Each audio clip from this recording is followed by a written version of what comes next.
Hello, and welcome to another edition of Day Drinking with Kevin.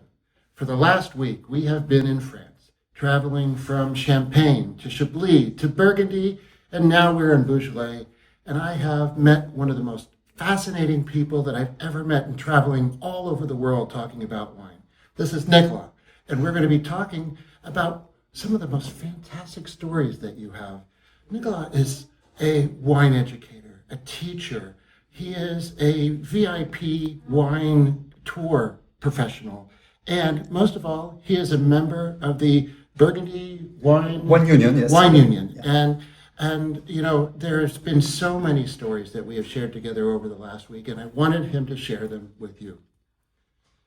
Nicolas, every wine person I've ever known has a story about a particular bottle or event that made them fall in love with wine.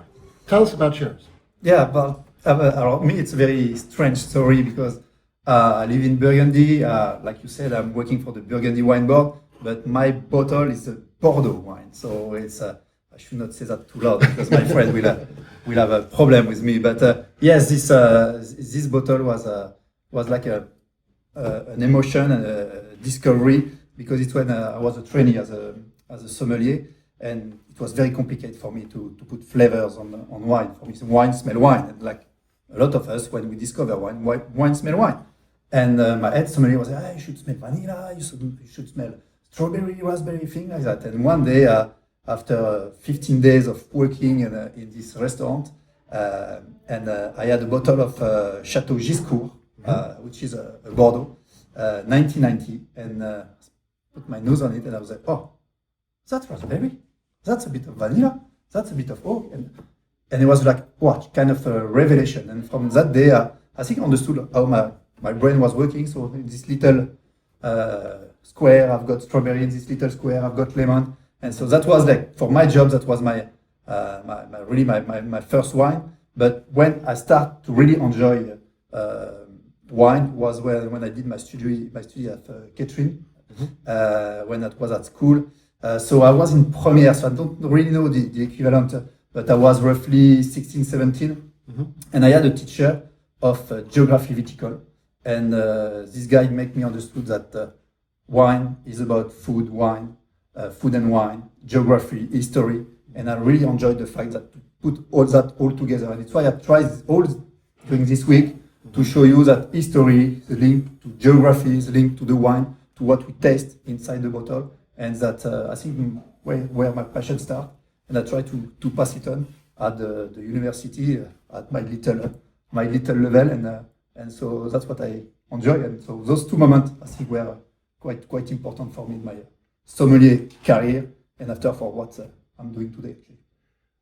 I thought coming into this trip that I knew a lot about Burgundy. I had studied maps for years, and I could list all of the towns from north to south, and I knew the wines that I liked.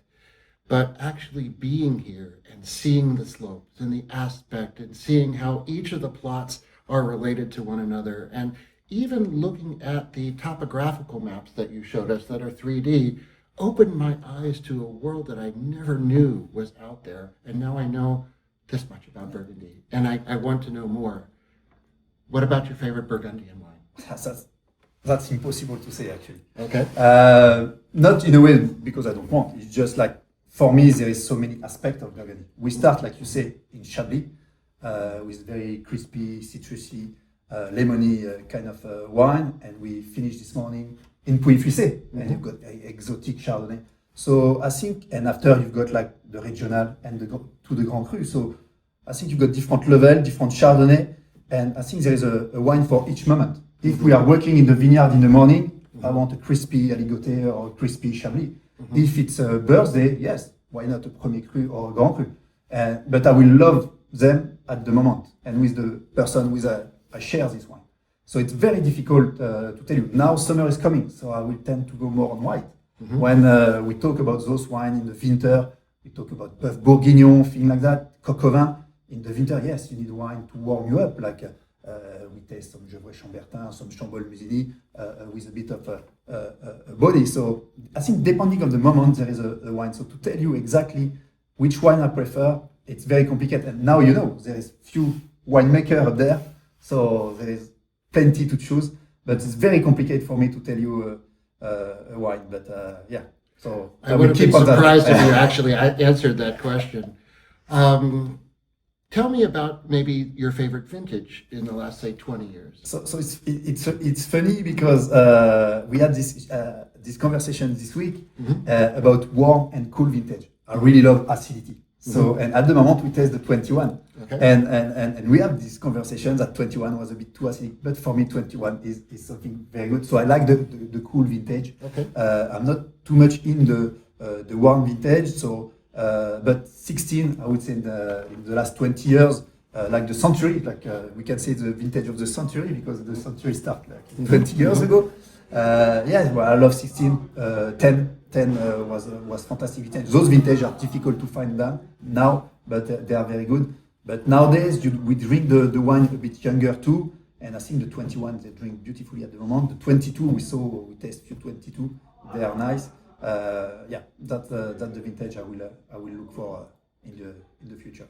For me, you are like an artist with an unlimited palette of colors to choose from. And you lay everything out for us and make it so easy to understand, but it's not. You know, you look at, well, why does this plot be a Grand Cru and the plot right next door is Premier Cru and the plot right next door from that is just Bourgogne? Yeah. And it's so, you make it so easy to understand.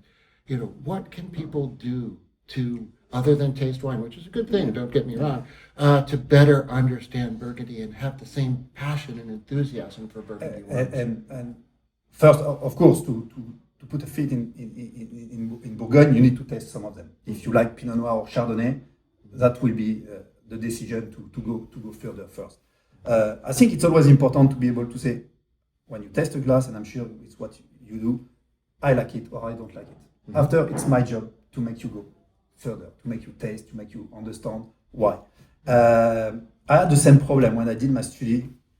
I had the book, I had the map in Burgundy, and I was like removing my hair, it's work a bit. I've been studying Burgundy for a long time, I guess.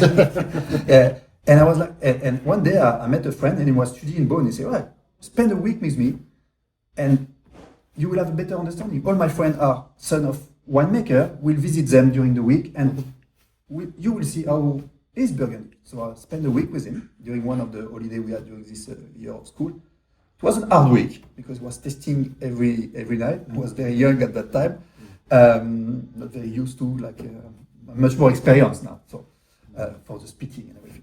But and I think when you come in Bourgogne, all the things you study in book or maps, it make it clear. When you are inside the slope, to understand the difference between the regional, the village, the Premier Cru, the Grand Cru, and back on the village. And I think it's much easier to understand. When you touch the limestone, we've been in Chablis, we look for the Chiméridian stone. Today we are in Beaujolais, we find, and in Puy-Fuissé, we find some granite, different kind of. When you see them, you try to understand. And I think it's difficult, but to really be really in deep Burgundy, you need to come. So I invite you to come in Burgundy. That's maybe the best thing to do. And after, yes, try to when you've got a book and try to make I would say intelligent tasting. Like for example, same vintage, different plot, different level, same vintage, same winemaker, to have an idea of the different level, different classification. And that will help. But I think if you can come to visit us, I think it's a good thing. It's not far away from Paris. By train, it's 1 hour and a half from Paris. After you got Lyon, you got South. But I think it's a good thing to do. But I know it can be tricky to come there. But if you come there, you won't be disappointed. We will welcome you. And we haven't been. Yeah. One of the most eye-opening experiences this week was testing 2 wines from different sides of the road. And they were made by the same winemaker, they were made in the same vintage, the same everything, but yet their flavor profile, their aroma profile was so completely different. And that was the moment for me that I knew that I needed to study Burgundy further because, I thought, oh, I know this. No, I didn't. It's not just good enough to know Gevrey Chambertin. You have to know each of the components. I tell you, the last thing, everywhere we go, we're full of history. For me, it was maybe kissing the ground at Romani Conti, but everybody has that special place, that chateau, that piece of land, that cross, and you have so many stories about all the people and the history and the places that make Burgundy special.